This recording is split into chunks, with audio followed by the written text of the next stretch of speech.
Hai guys, jangan lupa like dan subscribe ya. Belajar bersama Sitika Simbolon. Karena channel ini berbagi ilmu untuk kita semua. Sitika akan berbagi ilmu tentang besaran fisika dan pengukurannya. Nah, pertama-tama kita akan bahas mengenai pengukuran. Dalam pengukuran ini dibagi 5 topik. Yang pertama, alat ukur panjang. Yang kedua, alat ukur massa. Yang ketiga, alat ukur waktu. Yang keempat, ketidakpastian dalam pengukuran. Yang kelima, angka penting. Alat ukur panjang dan ketidakpastiannya memiliki 3 contoh. Yang pertama, mistar, untuk mengukur besaran panjang dengan skala 30 cm. Yang kedua, jangka sorong, untuk mengukur diameter dalam suatu benda. Yang ketiga, mikrometer sekrup, untuk mengukur tebal selembar kertas atau diameter kawat tipis dengan teliti. Kemudian, alat ukur massa dan ketidakpastiannya. Contoh, neraca atau timbangan, untuk mengukur suatu massa. Kemudian, alat ukur waktu dan ketidakpastiannya. Contoh pada stopwatch, untuk mengukur waktu. Mistar. Pastinya di antara kalian sudah pada tahu mistar itu seperti apa? Nah, jikalau kalian lupa, ini perhatikan di layar, ada gambar suatu mistar. Jadi, mistar itu sama dengan penggaris. Nah, jarak antara dua gores panjang berdekatan adalah 1 cm.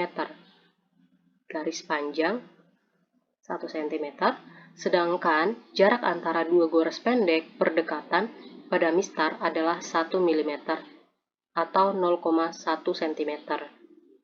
Nilai tersebut menyatakan skala terkecil mistar.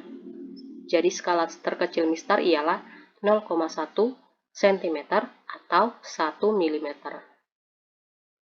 Jadi, bagaimana ketidakpastian pada mistar? Ya, ketidakpastian pada mistar ialah setengah dari skala terkecilnya, sehingga hasilnya 0,5 mm atau 0,5 cm.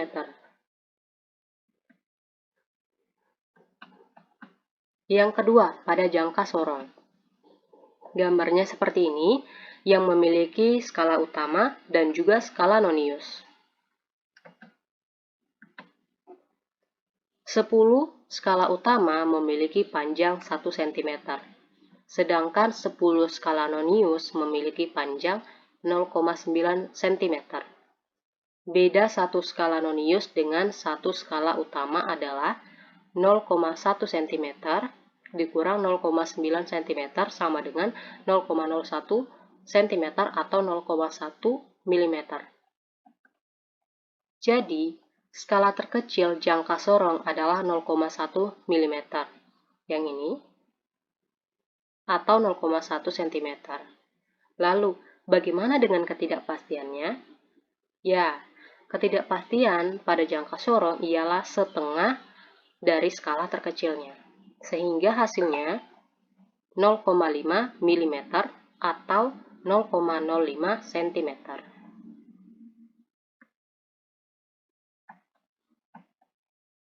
Kemudian, pada mikrometer sekrup. Gambarnya seperti ini, yang dimana jika selubung luar kamu putar lengkap satu kali, selubung luar di sini, rahang geser dan juga selubung luar maju atau mundur 0,5 mm. Maksudnya, jika ini diputar, maka rahang gesernya ini akan maju atau mundur 0,5 mm. Nah, selubung luar memiliki 50 skala, sehingga satu skala pada rahang geser sama dengan jarak maju atau mundur selubung luar sejauh 0,5 mm dibagi dengan 50 sama dengan 0,1 mm. Lalu, bagaimana dengan ketidakpastiannya? Nah, sama seperti yang sebelumnya, ketidakpastiannya itu ialah setengah dari skala terkecilnya. Sehingga, ketidakpastian pada mikrometer sekrup ialah 0,05 mm atau 0,05 cm.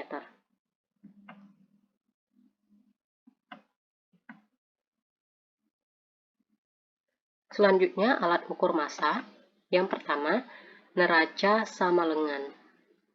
Ada yang tahu gambarnya? Ya, gambarnya seperti di layar. Alat ukur ini biasanya digunakan di toko emas. Yang kedua, neraca analog. Bentuknya seperti ini, atau bisa kita bilang suatu timbangan. Nah, ini biasanya digunakan dalam rumah tangga. Yang ketiga, neraca digital. Gambarnya seperti ini, yang dimana alat ukur ini otomatis, yang lebih praktis dan presisi hasilnya. Selanjutnya, neraca lengan gantung. Gambarnya seperti ini. Nah, ini biasanya digunakan di pasar-pasar untuk menimbang barang. Next, neraca ocaus, yang dimana alat ini memiliki ketelitian 0,1 gram. Dan yang terakhir, neraca pegas. Nah, cara pakai dari neraca pegas ini yang dimana pertama kita atur dulu skala 0 terlebih dahulu. Setelah itu, kita tinggal menggantung beban. Dan tunggu hingga pegas bergetar, maka kita akan dapat hasilnya.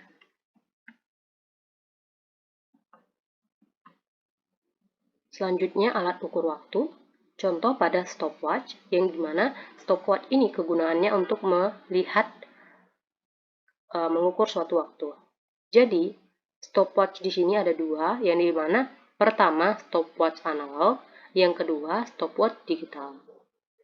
Skala terkecilnya ialah 2/20 second sama dengan 0,1 second. Jadi, ketelitian pada stopwatch ini setengah dikali skala terkecil ialah 0,1 second sama dengan 0,05 second.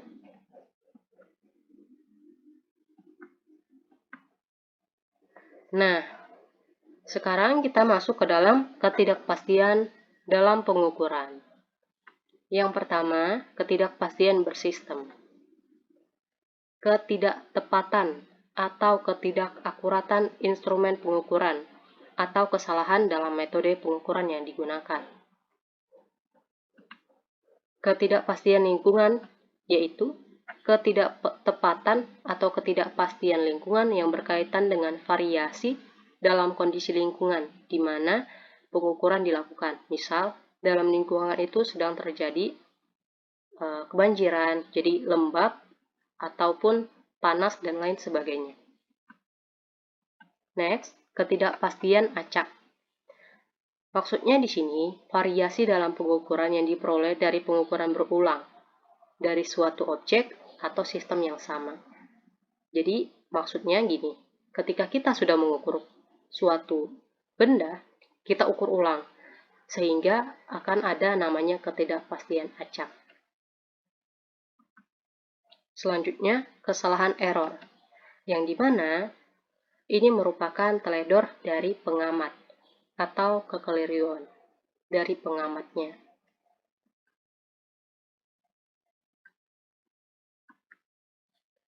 Selanjutnya, aturan angka penting.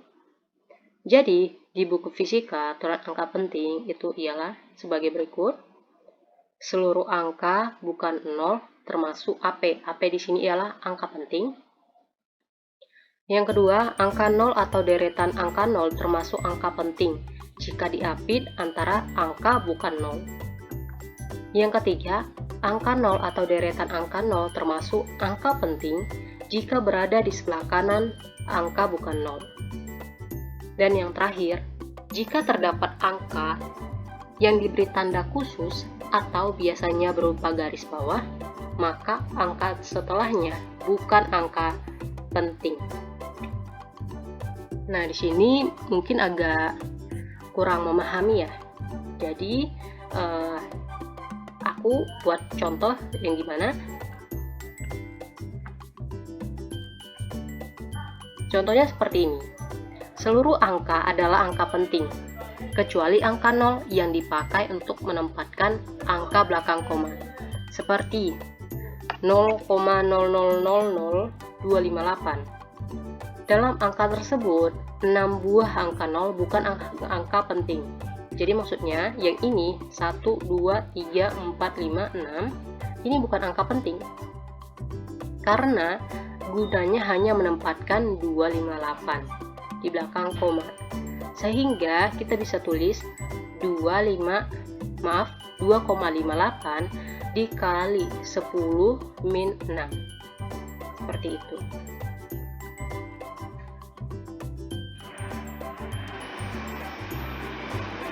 Nah, ini juga ada yang dimana notasi ilmiah atau aturan pembulatan.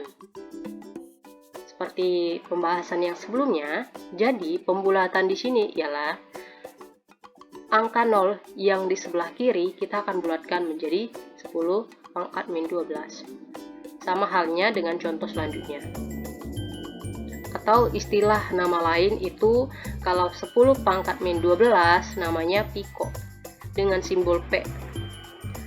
Kemudian istilah nano itu 10 pangkat min 9. Istilah dari mikro yaitu 10 pangkat min 6. Dari mili ialah 10 pangkat min 3. Senti ialah 10 pangkat min 2. Dan desi ialah 10 pangkat min 1. Namun 10 pangkat 0 itu tidak ada istilahnya. Dan selanjutnya.